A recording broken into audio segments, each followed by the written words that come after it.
Bueno, tal como se ha estado avisando, en la mañana de hoy vamos a iniciar una serie expositiva en la carta de Pablo a los romanos. Para las personas que nos visitan, eso significa que vamos a estar estudiando esta carta versículo a versículo, desde el principio hasta el final.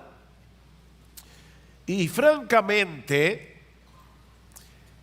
esto es algo que hacemos con mucho entusiasmo, es decir, comenzar una serie en la carta a los romanos. Honestamente, había deseado hacerlo hace mucho tiempo y no me atreví a hacerlo. Es algo que comenzamos con mucho entusiasmo, pero al mismo tiempo con mucho temor y temblor. La carta de Pablo a los romanos es el Everest del Nuevo Testamento. Es el pico más alto del Nuevo Testamento y de las cartas de Pablo en manera particular. Es la carta magna del Nuevo Testamento. Es imposible tener un conocimiento preciso del Evangelio y sus implicaciones sin una comprensión apropiada del contenido de esta epístola.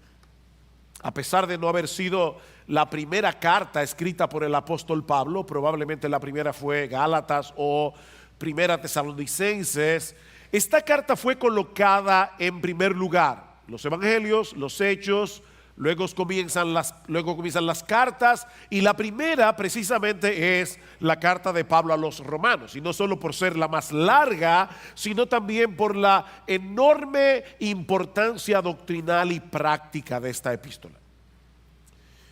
La carta a los romanos, en la providencia divina, ha jugado un papel fundamental en la propagación del Evangelio de Jesucristo a lo largo de toda la historia de la iglesia. Para Crisóstomo, que fue probablemente el más grande predicador de la iglesia en el siglo IV, la carta a los romanos era tan importante en su vida y ministerio que él hizo el compromiso de leerla a través de toda su vida por lo menos 2 veces a la semana. Crisóstomo decía que Romanos es indiscutiblemente el compendio más complejo y profundo de todas las verdades sagradas más fundamentales de la Biblia. Martin Lloyd-Jones, mi héroe, que se pasó 16 años estudiando Romanos y no terminó, le dio un infarto en Romanos 15:17 y no terminó la carta. No murió, pero se retiró del ministerio y por eso no pudo seguir. No se preocupen, yo no voy a estar 16 años estudiando Romanos, pero Martin Lloyd-Jones decía que esta carta es el escrito más profundo que existe. El escrito más profundo que existe. Fue la carta a los romanos el medio que el Señor usó para traer a salvación a Agustín de Hipona, uno de los teólogos más influyentes que ha tenido la iglesia a través de la historia, hasta el día de hoy. Fue la carta a los romanos que Dios usó para convertir a Martín Lutero.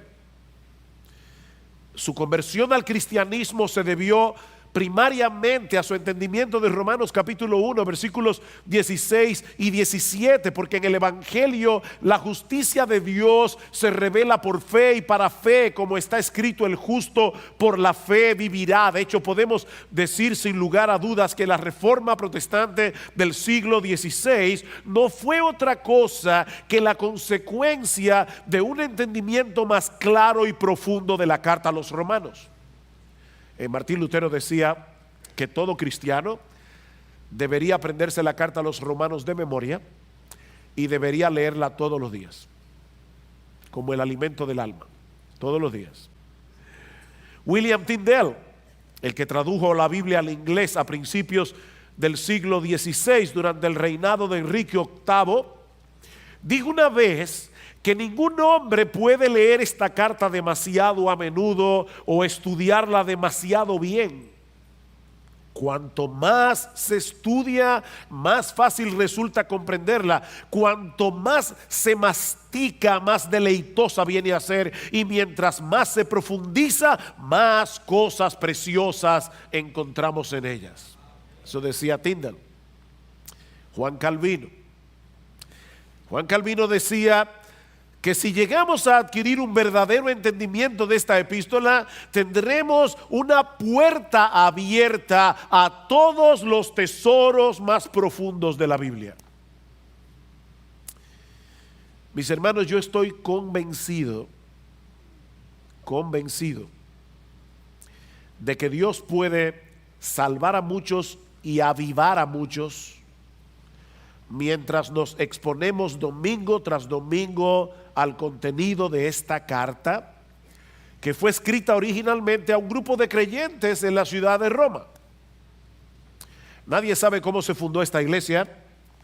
Lo que sí sabemos es que Pablo deseaba visitarla y no había podido. Cuando Miguel leyó al principio en el versículo 13, Pablo dice: yo no quiero que ignoréis, hermanos, que con frecuencia he hecho planes para ir a visitaros y hasta ahora me he visto impedido. Pablo quería ir a Roma.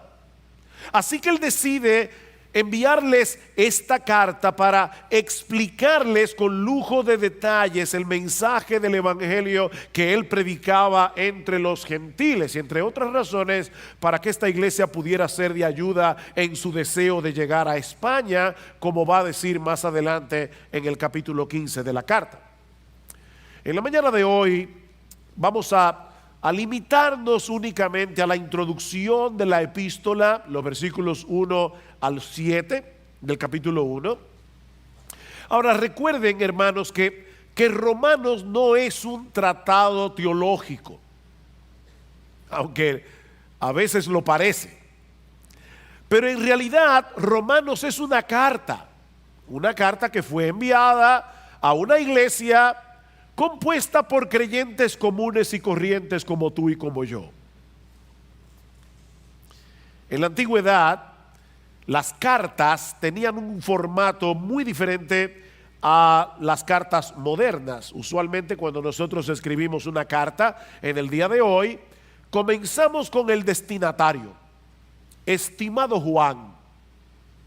Luego viene el cuerpo de la carta: te escribo esta carta, bla, bla, bla, bla. Y al final, el remitente: con afecto, José. Esas son las cartas de hoy: destinatario, cuerpo, remitente. En la antigüedad las cartas tenían un formato muy diferente. Las cartas comenzaban con el remitente, José. Luego los destinatarios, a Juan. Un saludo, saludos, así. Y luego el cuerpo de la carta. Bueno, ese es el formato que Pablo usa en todas las cartas, casi en todas las cartas que él escribió, solo que él amplía cada uno de los elementos. No es simplemente José, a Juan, saludos. No, cada elemento Pablo lo amplía. Pero en ninguna otra carta del Nuevo Testamento el prefacio es tan largo como Romanos. ¿Quién escribió Romanos? Pablo. Pero él usa 5 versículos para explicar eso. Luego viene el remitente, el destinatario o los destinatarios, en este caso la iglesia de Roma, y usa casi 2 versículos para eso. Y luego viene el saludo. Y lo que vamos a ver en esta mañana, mis amados hermanos, es que, y esto es fabuloso, es que tanto el remitente como los destinatarios como el saludo, todo viene dado en función del evangelio. Para Pablo no había nada más que el evangelio, y hasta para decir quién él es, para decir a quién escribe la carta, para saludar, él no puede hacerlo si no es en función del evangelio. Así que comencemos con el remitente de la carta, y les advierto, es la parte más extensa de este sermón para que no se asusten. Vamos a estar un buen rato en el remitente de la carta, que encontramos en el versículo 1 de Romanos. Dice: Pablo, siervo de Cristo Jesús, llamado a ser apóstol, apartado para el evangelio de Dios. Muchos cristianos quisieran tener un testimonio impactante que contar acerca de su conversión. Y eso es equivocado. No tenemos que querer haber tenido una vida muy mala para que la gente se impresione. Yo antes era un ladrón, un drogadicto, un alcohólico, pero Cristo me salvó. Y wow. No tiene que ser tan espectacular. Bienaventurado el varón que no anduvo en consejo de malos. Ahora, si había alguien que tenía mucho que contar acerca de su conversión, era el apóstol Pablo. Este hombre había sido un fariseo que en su celo por el judaísmo había llegado a ser un perseguidor de la iglesia, hasta que tuvo un encuentro con el Cristo resucitado camino a Damasco, y todo cambió. Y Pablo compartió varias veces esta historia de conversión, así que es apropiado en ciertos contextos que nosotros digamos cómo fue que el Señor nos salvó. Pero al presentarse delante de esta iglesia que no lo conocía personalmente, Pablo pasa por alto totalmente su espectacular historia de conversión y se presenta a sí mismo como un esclavo de Jesucristo, llamado a ser apóstol, apartado para el evangelio de Dios. Esa es su tarjeta de presentación. El Señor Jesucristo había decidido tomar a este antiguo perseguidor de la iglesia no solo para hacerlo suyo, uno de sus esclavos, que es la traducción literal de la palabra siervo que aparece en el versículo 1. Pablo se veía a sí mismo como un esclavo de Jesucristo, sino también para ser uno de sus apóstoles. De hecho, más adelante Pablo va a decir en el versículo 5, por medio de quien hemos recibido la gracia y el apostolado. Los apóstoles de Cristo son hombres escogidos por Jesús, que habiendo sido testigos oculares de su resurrección, fueron comisionados por él para hablar en su nombre y poner el fundamento de la iglesia, dice Pablo en Efesios capítulo 2 versículo 20. Así que toda iglesia cristiana verdadera es apostólica. Nosotros somos apostólicos, somos evangélicos, católicos, apostólicos y evangélicos, no romanos. Es por eso, mis hermanos, que ya no hay apóstoles. No, yo sé que hay gente que se dicen que son apóstoles, pero hay gente que cree que son Napoleón. Yo estoy diciendo, oficialmente hablando, hoy día no hay apóstoles. Una persona que se llame apóstol, sencillamente, y tal vez lo hace con un buen corazón, pero está sinceramente equivocado. No hay apóstoles en el día de hoy, porque los apóstoles pusieron el fundamento de la iglesia. Yo no sé cuántos ingenieros y arquitectos hay aquí, pero todo el mundo sabe que el fundamento de una edificación se pone una sola vez y para siempre. ¿Ok? Pero aparte de eso, Cristo encargó a estos hombres que fueron testigos oculares de su resurrección para ser apóstoles, y Pablo dice claramente en 1 Corintios capítulo 15 versículo 8 que el último ser humano que vio a Cristo resucitado fue él, camino a Damasco. Por eso él podía ser apóstol. Cristo se le apareció a Pablo para que él fuera un apóstol. Hay que ver al Cristo resucitado.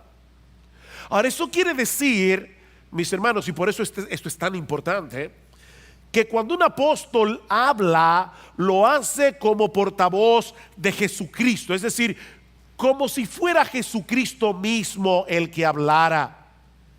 Así que al leer esta carta de Pablo a los romanos, debemos recordar que este no es un documento privado escrito por un creyente del primer siglo que estaba preocupado por una iglesia en la ciudad de Roma. No, Pablo escribe esta carta con la autoridad de un apóstol. De manera que en última instancia la revelación del Evangelio que encontramos en esta carta no se origina en Pablo, se origina en Jesús. Algunas personas hablan de el Evangelio de Pablo. No, este no es el Evangelio de Pablo. Este es el Evangelio de Jesús. De manera que rechazar el Evangelio que se revela, se define, se describe en la carta a los romanos no es rechazar a Pablo, es rechazar a Jesucristo. Ahora, cuando nosotros mencionamos la palabra evangelio, no debemos suponer que todo el mundo entiende la misma cosa. Así que ahora Pablo todavía está en el remitente. Él está tratando de decir a la iglesia de Roma quién él es. Pero ahora Pablo va a pasar a definir con más detalle cuál era ese mensaje que el Señor Jesucristo le había comisionado predicar entre los gentiles. Porque ese mensaje del Evangelio define la identidad de Pablo como apóstol de Jesucristo. Y hay básicamente 5 cosas que Pablo menciona en este prefacio acerca del Evangelio, comenzando con el origen del Evangelio. Noten una vez más el versículo 1. Pablo, siervo de Cristo Jesús, llamado a ser apóstol, apartado para el Evangelio de Dios.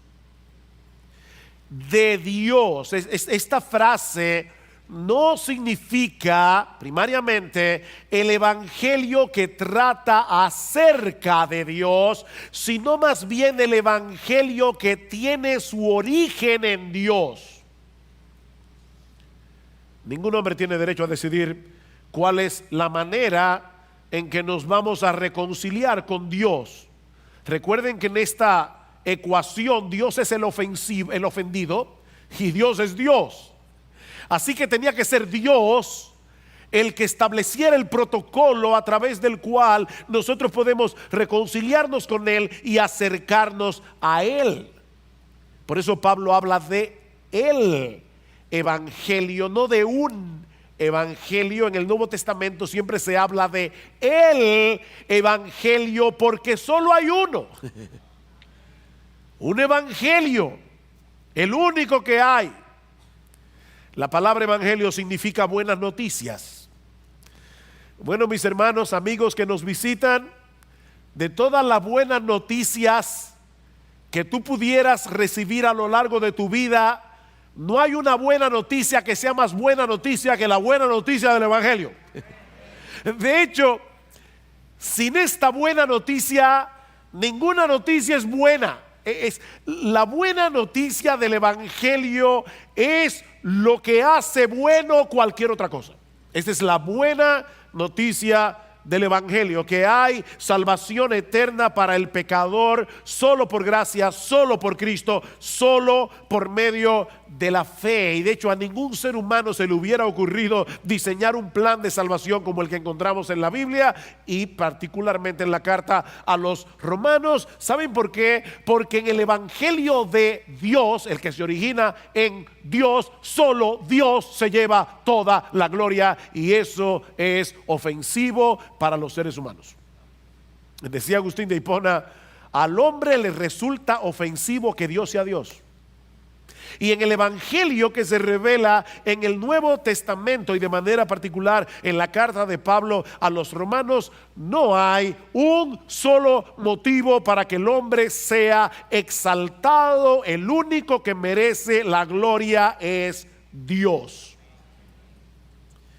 Este es el evangelio de Dios.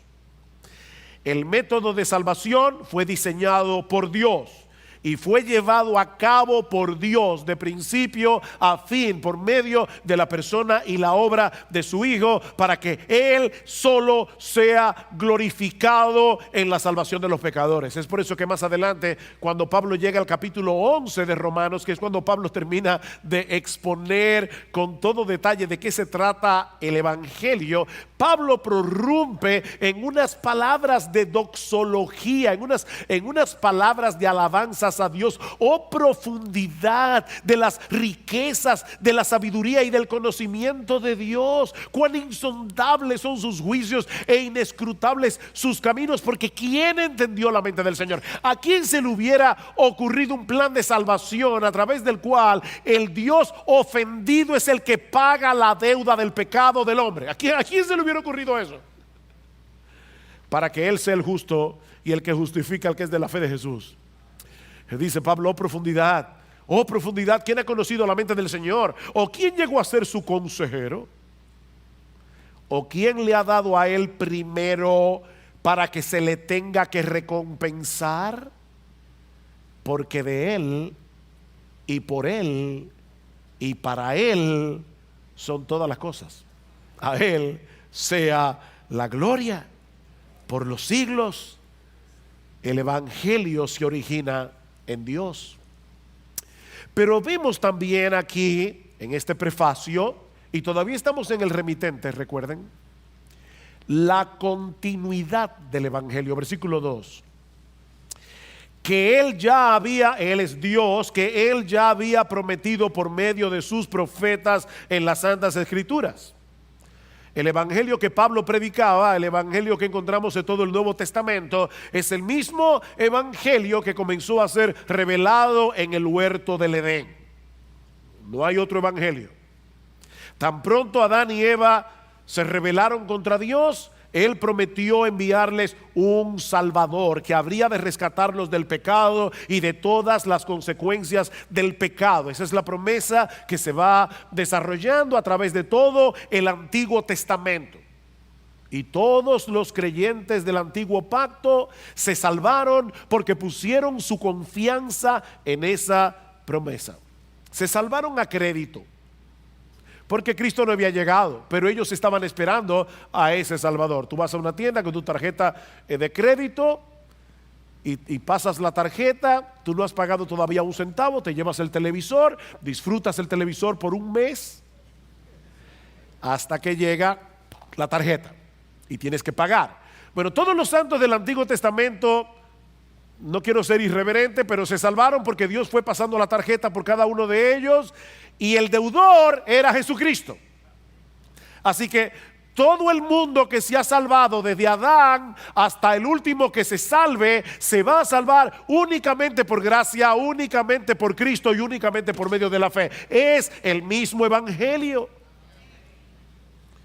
Los 39 libros del Antiguo Testamento son 39 postes que Dios colocó en el camino de los israelitas fieles para que supieran que debían esperar por fe en ese Mesías que habría de venir. Todos los corderos que fueron sacrificados en el Antiguo Testamento según el sistema sacrificial de la ley mosaica, todos apuntaban hacia Cristo. Todas las profecías, las grandes profecías del Antiguo Testamento apuntaban hacia el Mesías. Mientras que los 27 libros del Nuevo Testamento son 27 postes que nos llevan a descansar por fe en ese Mesías que ya vino, que murió, resucitó, ascendió a los cielos y está sentado a la diestra de Dios. De manera, mis hermanos, que este evangelio, el único que hay, es certificado tanto por los profetas del Antiguo Testamento como por los apóstoles del Nuevo Testamento, y en el medio por Jesús mismo. Y la unidad de su testimonio es una prueba poderosa, contundente, irrebatible de la veracidad del evangelio. Lo que nos lleva al tercer elemento que Pablo menciona en este prefacio, y es la esencia o sustancia del evangelio. Versículo 3, acerca de su Hijo, que nació de la descendencia de David según la carne. Acerca de su Hijo. Si este evangelio es revelado en toda la Escritura de principio a fin, entonces, mis hermanos, Jesucristo es el punto focal de toda la Biblia. porque Él es la esencia o sustancia del Evangelio. Jesucristo es el Evangelio. Dios no envió un plan para salvar al hombre. Él envió a una persona. A una persona. Y eso diferencia al cristianismo de todas las religiones del mundo.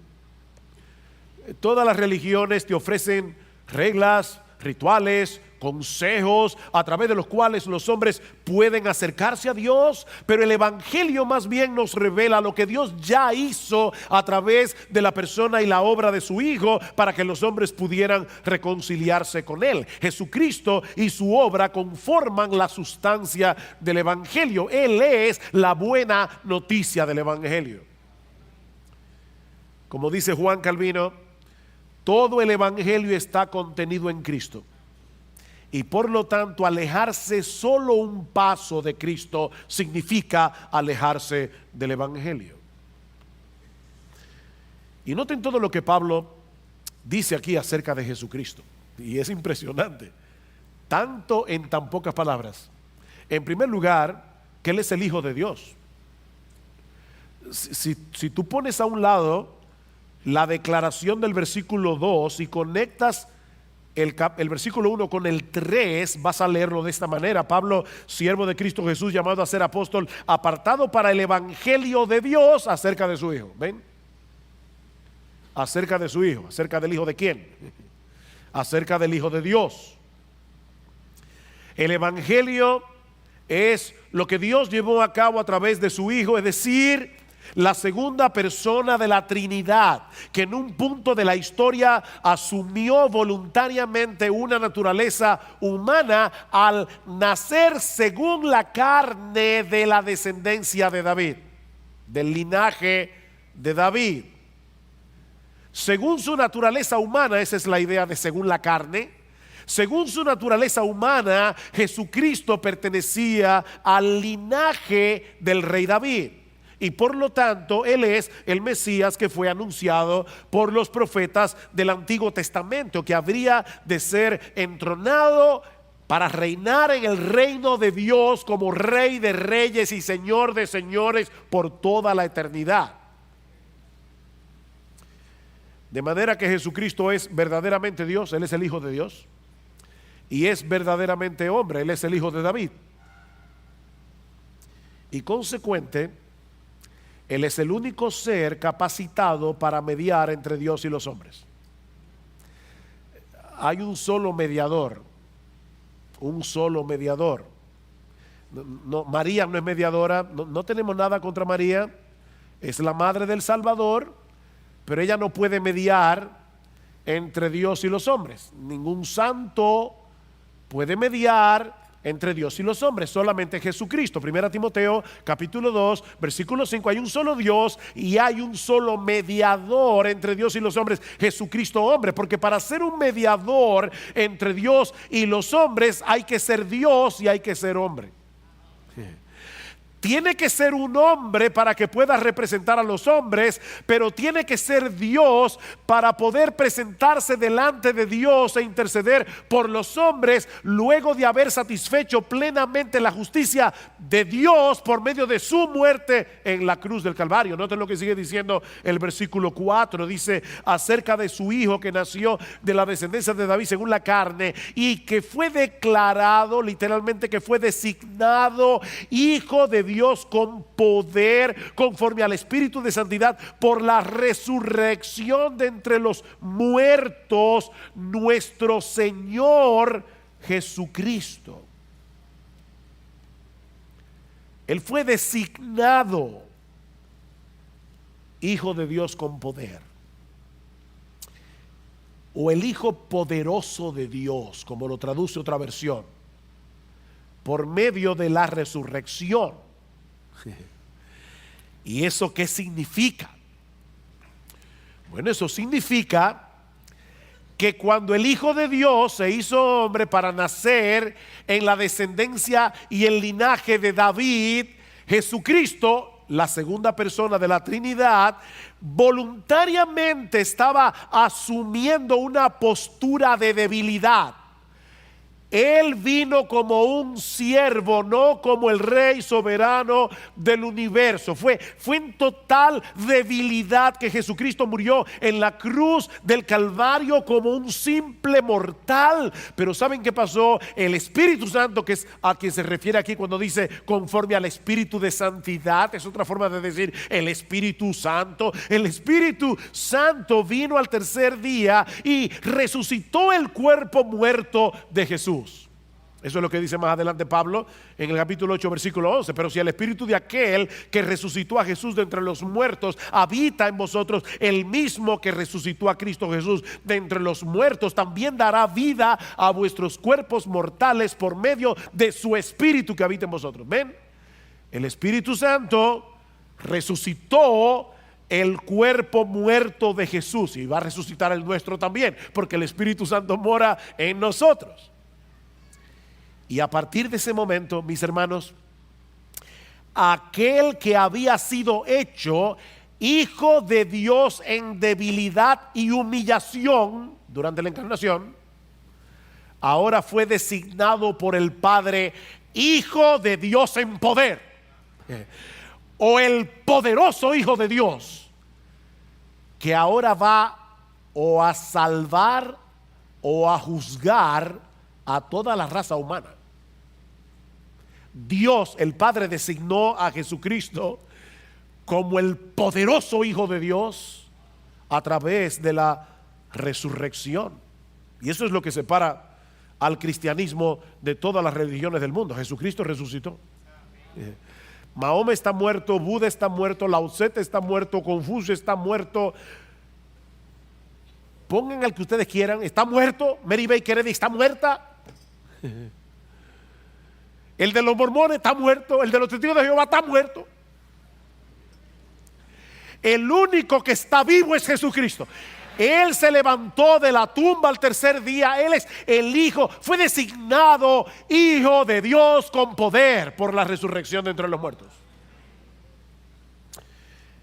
De ahí el otro elemento que Pablo menciona en el prefacio. Y recuerden, este es el remitente. Pablo está simplemente diciendo quién fue que escribió la carta. Ya vimos el origen del Evangelio, la continuidad del Evangelio, la esencia del Evangelio. Veamos ahora la amplitud universal del Evangelio. Versículo 5, por medio de quien hemos recibido la gracia y el apostolado para promover la obediencia a la fe entre todos los gentiles por amor a su nombre. Entre todos los gentiles o entre todas las naciones. Pablo vuelve a mencionar su apostolado como una gracia misericordiosa que él recibió del mismo Cristo a pesar de haber sido un perseguidor de la iglesia. Pero él ahora quiere definir con más precisión de qué se trata este apostolado que él recibió de Jesús para promover la obediencia a la fe entre todos los gentiles. Jesucristo no vino a salvar a ninguna raza particular de seres humanos. Él es el único que puede dar salvación a cualquier pecador independientemente de su cultura, independientemente de su nacionalidad. Yo soy el camino y la verdad y la vida. Nadie viene al Padre sino por mí. El apóstol Pedro dice en Hechos capítulo 4 versículo 12 que en ningún otro hay salvación. En ningún otro hay salvación, porque no hay otro nombre bajo el cielo dado a los hombres en el cual podamos ser salvos. No importa si nació en República Dominicana, no importa si nació en Corea del Norte, no importa si nació en Arabia Saudita, hay un solo nombre a través del cual los hombres pueden ser salvos y es Jesucristo. Y es por eso que el Señor le encargó a Pablo de manera particular que llevara ese mensaje del Evangelio a los gentiles, es decir, a los que no son judíos de nacimiento. Por supuesto, Pablo no iba a dejar de predicarle el Evangelio a un judío por el hecho de ser judío. Pero lo que él está diciendo aquí es que su tarea primordial era llevar el mensaje de salvación a los gentiles, y me llama mucho la atención la manera como Pablo explica esto. Dice, para promover la obediencia a la fe. En otras palabras, para promover el tipo de obediencia que surge o emana de la fe. Una de las cosas en las que Pablo insiste una y otra vez en todas sus epístolas, pero de manera particular en esta carta a los romanos, es que el pecador es justificado, es decir, declarado justo en el tribunal de Dios por medio de la fe sola. No por ninguna otra cosa, no la fe más obras, no la fe más la misa, no la fe más rituales, no la fe más confesarse con un sacerdote, la fe sola. Pastor, ¿qué significa la palabra sola? Bueno, en el griego es una palabra interesante que significa sola. Sola, nada más, solamente por medio de la fe. Pero Pablo también insiste, y este es el punto importante aquí. Él insiste en el hecho de que la fe en Jesucristo, mi amigo, escúchame bien, si tú estás aquí de visita hoy en la mañana, Pablo y todo el Nuevo Testamento insiste en el hecho de que la fe en Jesucristo necesariamente implica un sometimiento voluntario al señorío de Jesús.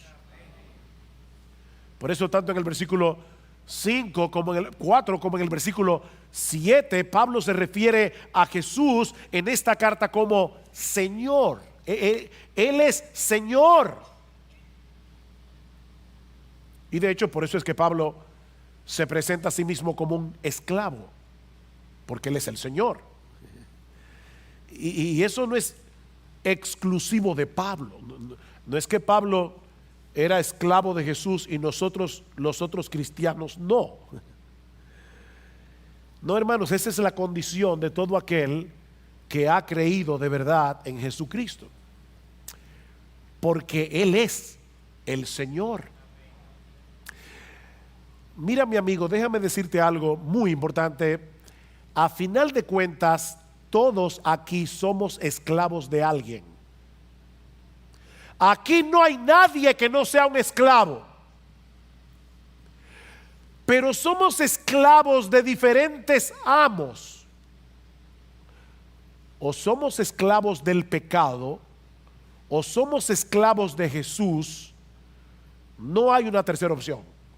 Escucha lo que dice Pablo en Romanos capítulo 6. ¿No sabéis que cuando os presentáis a alguno como esclavos para obedecerle, sois esclavos de aquel a quien obedecéis, ya sea del pecado para muerte o de la obediencia para justicia? Tú eres esclavo del amo al que tú obedeces.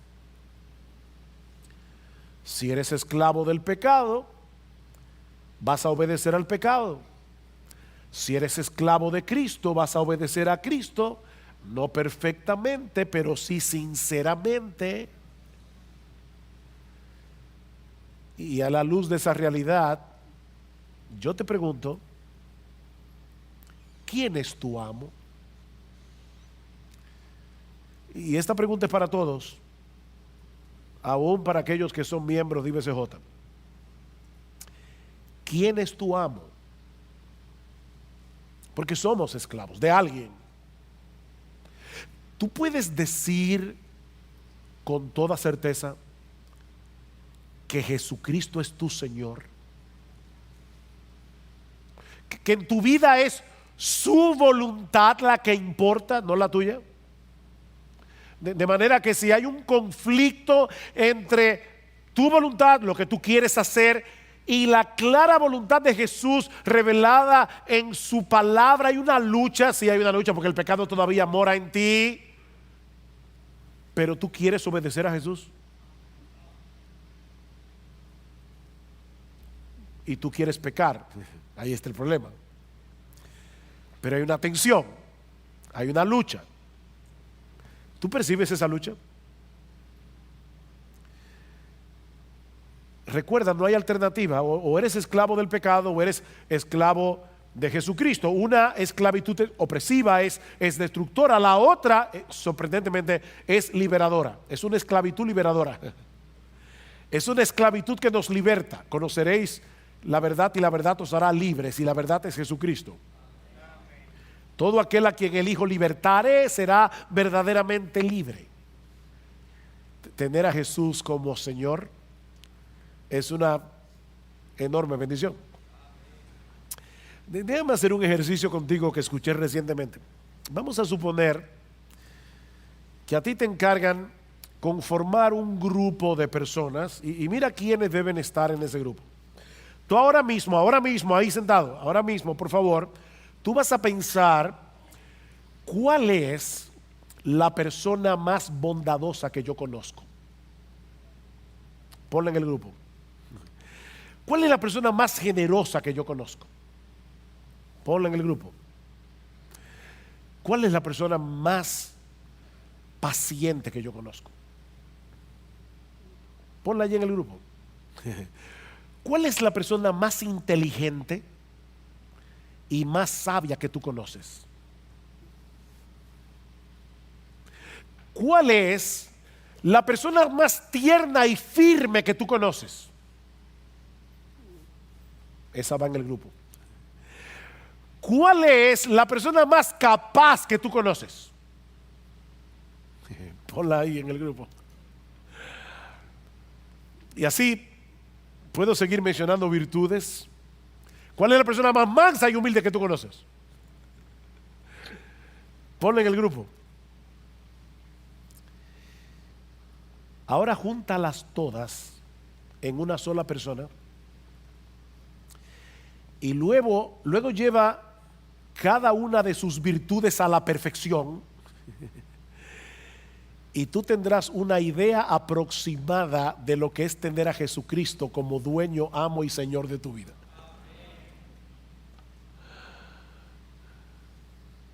Él es indescriptible. Mira, déjame decirte algo. A ti que eres esclavo del pecado, tú crees que tú eres libre, pero tú eres un esclavo. Lo que pasa es que el pecado opera a través de tus propios deseos y te engaña, y él te hace creer. Eres tú el que toma la decisión, pero porque eres un esclavo. Tú eres un esclavo, tú eres un esclavo. Por eso estás atado a vicios que no puedes dejar. ¿Cuántas veces tú has dicho no fumo más? No es verdad, eres un esclavo. Tú eres un esclavo de buscar tu propia gloria. Tú eres un esclavo de buscar el control de todas las. Tú quisieras ser todopoderoso. Tú quisieras ser Superman. Porque tú eres un esclavo. Pero ahora déjame decirte algo para convencerte de que te hagas esclavo de Jesús.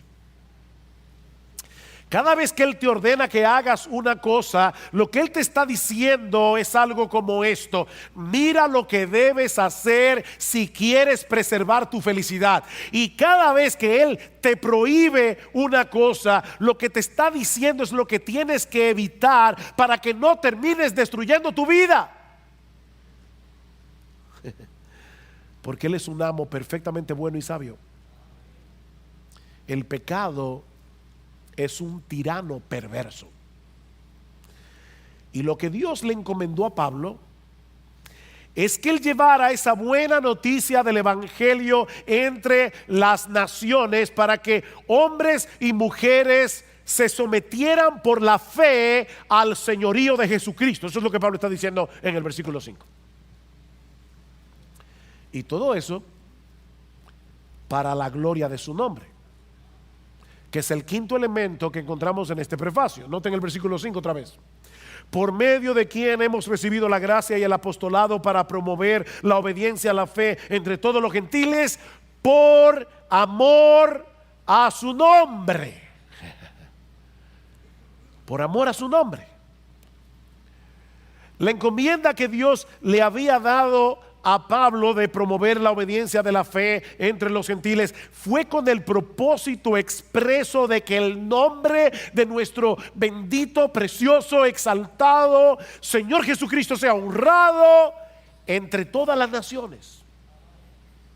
Esa es la meta final del Evangelio, es la exaltación de Jesús como el único Señor, como el único Salvador de la raza humana. Como dice John Stott, la razón principal por la que debemos predicar el Evangelio no es la principal, no la única, pero no es porque queremos que los pecadores sean salvos, aunque debemos anhelar con todo nuestro corazón que los pecadores sean salvos. Pero la razón primordial, dice John Stott, es un celo abrasador y apasionado por la gloria de Jesucristo. Debe dolernos que Jesucristo no sea honrado. Debe dolernos que hay miles de personas adorando a otros dioses. Eso debe dolernos porque nosotros queremos la salvación de esos que están perdidos, pero sobre todas las cosas queremos que Jesús sea puesto en su lugar. Es por amor a su nombre. Saben que muchos misioneros han sido acusados de ser imperialistas al llevar el Evangelio a otras culturas. Y ciertamente debemos confesar que es fácil confundir la tarea evangelizadora con la de llevar nuestra cultura particular a otros países. Es fácil de hacer eso. Pero ¿saben qué, hermanos? Escuchen esto, yo sé que a algunos no les va a gustar, pero todos nosotros somos imperialistas en el mejor sentido de la palabra. Somos imperialistas porque la meta de la evangelización es que hombres y mujeres de toda tribu, pueblo, lengua o nación reconozcan y se sometan por la fe al imperio universal de Jesucristo. No al imperio británico, no a los gringos, al imperio de Jesucristo. Somos imperialistas. Esa debiera ser la pasión dominante de nuestras almas, el honor y la gloria de nuestro Rey. Ahora, todo lo que hemos dicho hasta aquí es el remitente de la carta. Esta es la presentación que Pablo hace de sí mismo para darse a conocer a la iglesia en Roma. Pero Pablo ahora va a decirnos a quién está dirigida la carta. Y así como nosotros vimos, y no se preocupen, estos dos puntos son más breves, claro. Así como nosotros vimos que el Evangelio define a Pablo, el Evangelio define a sus destinatarios. Noten el versículo 6. Dice, por amor a su nombre, entre los cuales, aquí está el destinatario, estáis también vosotros, llamados de Jesucristo, a todos los amados de Dios que están en Roma, llamados a ser santos. Esos son los destinatarios. Pablo dice tres cosas aquí de estos creyentes que están en Roma. Fueron llamados por Jesucristo porque eran amados de Dios con la finalidad de que fueran santificados. Estos hombres y mujeres habían llegado a ser cristianos porque Jesucristo mismo los había llamado a través de la predicación del Evangelio con un llamamiento eficaz. El Señor dice en Juan capítulo 10 que sus ovejas escuchan su voz y por eso vienen a Él. Pero Pablo aclara en la carta a los romanos que esa voz de Cristo no viene directamente desde el cielo, sino a través de la predicación del Evangelio. ¿Cómo oirán sin haber quien les predique? Porque la fe viene por el oír y el oír por la palabra de Dios. La fe viene por el oír la voz de Jesús, que es oída a través de la predicación de su palabra. ¿Y cuáles son esas ovejas que sin lugar a dudas responderán al llamado del evangelio en arrepentimiento y fe? Jesucristo dice: aquellas que el Padre me dio, dice Jesús en Juan 10, mis ovejas oyen mi voz y yo las conozco y me siguen, y yo les doy vida eterna y jamás perecerán y nadie las arrebatará de mi mano. Escuchen, mi Padre que me las dio, mi Padre que me las dio es mayor que todos y nadie las puede arrebatar de la mano de mi Padre. Estas ovejas fueron elegidas por el Padre desde antes de la fundación del mundo, como dice Pablo en Efesios 1, simplemente porque Dios las amó.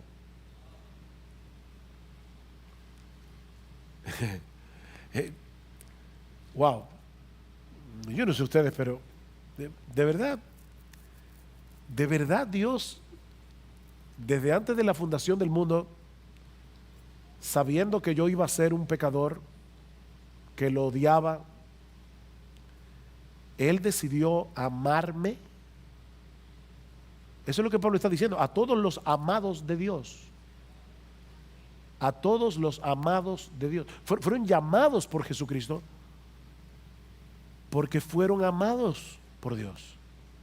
Y precisamente porque somos los amados de Dios, fuimos llamados a ser santos, fuimos llamados a ser apartados para Dios. ¿Saben por qué? Porque no hay una mayor bendición que ser libertados de la esclavitud del pecado para venir a ser posesión exclusiva de Dios, esclavos de Dios.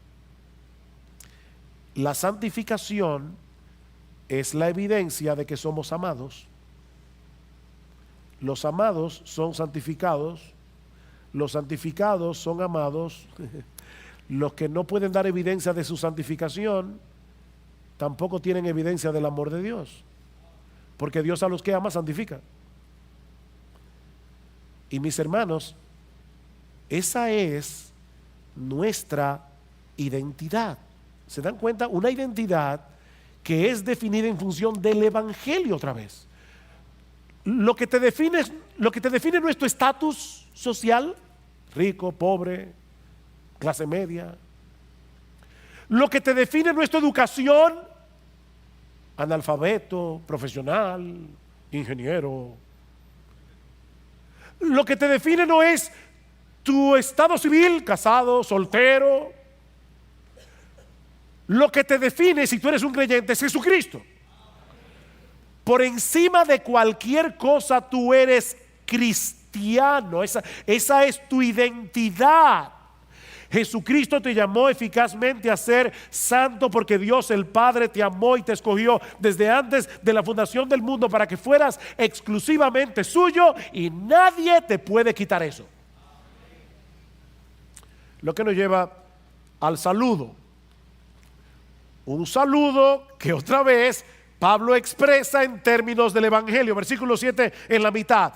El saludo: gracia a vosotros y paz de parte de Dios nuestro Padre y del Señor Jesucristo. El evangelio otra vez.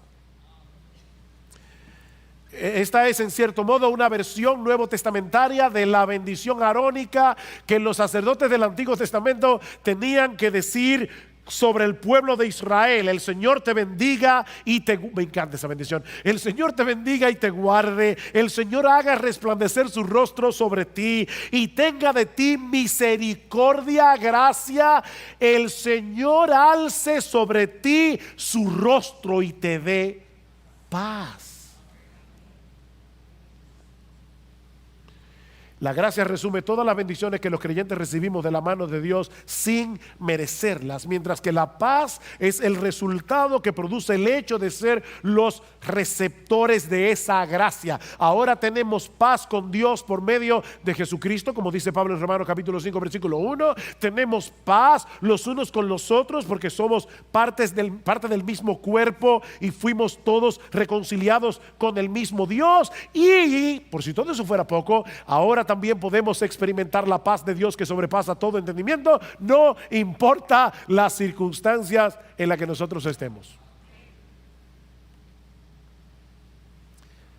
Solo porque somos los amados y favorecidos de Dios. únicamente por causa de Jesucristo, únicamente por causa de su obra en la cruz del Calvario. Hermanos, así introduce Pablo este monumental tratado del Evangelio, dirigido a un grupo de creyentes, como decíamos al principio, hombres y mujeres ordinarios, como tú y como yo.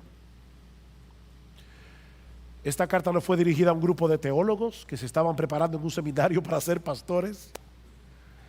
No, hermanos, lo que Pablo nos revela en esta carta por inspiración del Espíritu Santo es lo que Jesucristo, tu Señor, tu Salvador, quiere que tú sepas acerca del Evangelio.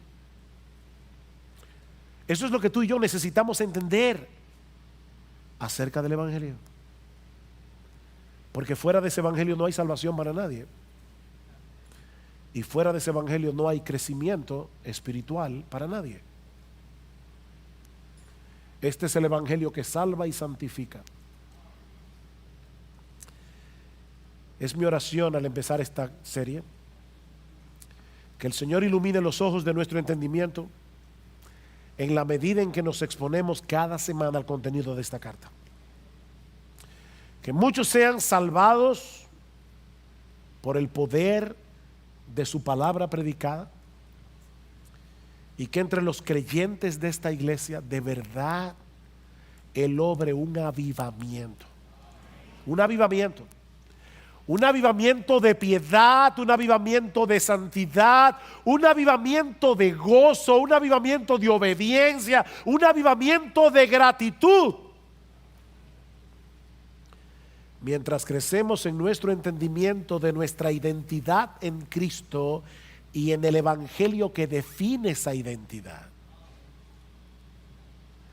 Mientras contemplamos con asombro todo lo que Dios nos ha dado solo por gracia, solo por Cristo, solo por medio de la fe, para que solo Él reciba toda la alabanza, la honra y el honor, porque de Él y por Él y para Él son todas las cosas. A Él sea la gloria por siempre.